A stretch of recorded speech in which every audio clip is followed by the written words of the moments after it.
calculation. That's the key point.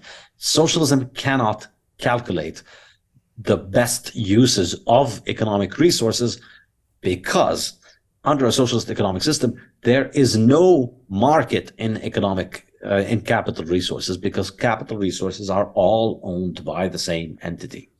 And this is the kill shot for socialism. This is why it cannot work. This is why that's real socialism. This is why every time you see socialism fails, it's not because Stalin was a bad guy or Chavez was a bad guy or because it wasn't real socialism. It's 100% real socialism. This is what always has to happen by definition. The definition of socialism is that you have a single authority, a single entity that owns all the capital. So if one entity owns all the capital, that means there is no market in that capital good. There's no market for iron. What do we do with iron? Should we use the iron to build cars or should we build trains? Well, the entity that owns all the iron also owns all the car factories, also owns all the train factories, also owns all the possible uses for iron. And that entity decides everything.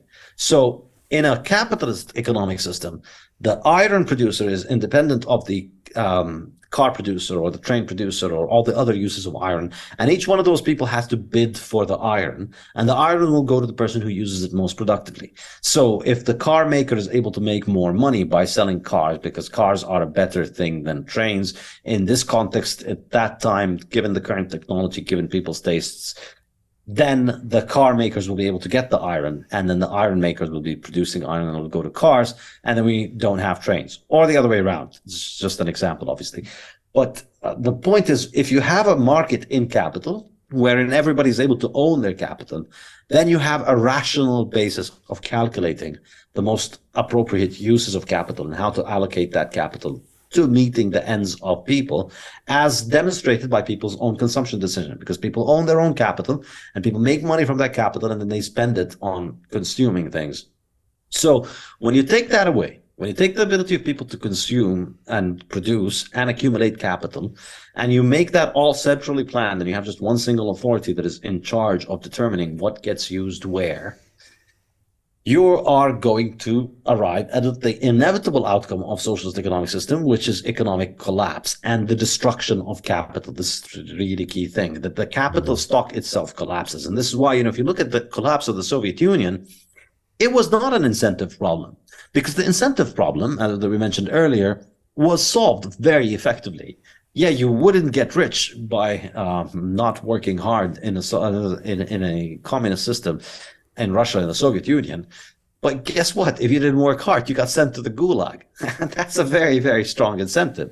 So it wasn't absenteeism that destroyed communism. It wasn't that everybody stopped going to work. It wasn't that everybody was lazy. People were going to their factories because if they didn't go to the factory, they'd get shipped off to the gulag. People were going, they were turning up. But what were they doing there? Nothing. Why? They were playing with rust, essentially. The capital stock itself rusted, because the iron that was given to the train factory could not be used in the train because they miscalculated the amount of rubber or nickel or whatever it is that they used with it. And so they couldn't make the trains without those things. And then the iron rusted. And so the car factory was falling apart. The train factory was falling apart. The iron mine was falling apart. And all of that was falling apart, not because Stalin was a bad guy and not because there was bad incentives. Because without the ability of people to own capital and without having a free market for the allocation of those resources, you are unable to allocate those resources properly. And capital is a living thing. It's good to think about it as a living thing. It's like a fish in water. If you take it out of a market economy, it stops being capital. It's like taking the fish out of water, it'll die. And once it dies, it just becomes rust. It falls apart. And so that's...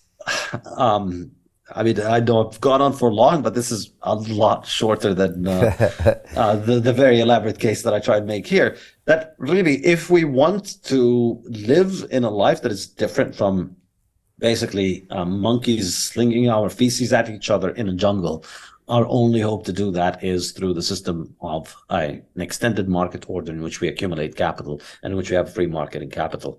So Jim Rickards has just recorded a video that's not available to anyone in the public, and he's going to be talking about how this upcoming recession is going to be fast, it's going to be bloody, it's going to be nasty. But at the same time, he's going to show you how you can position yourself to to profit from all of this chaos. Now, we've made this video only available to our viewers. Go to londonreal.tv/Jim. Watch that immediately. I can't say enough good things about Jim Rickards.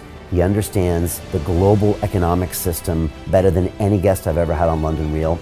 His predictions are almost uncannily true, and you can learn how to profit from his vision, from his expertise, and his understanding of economics. So go to londonreal.tv/Jim or click the link below.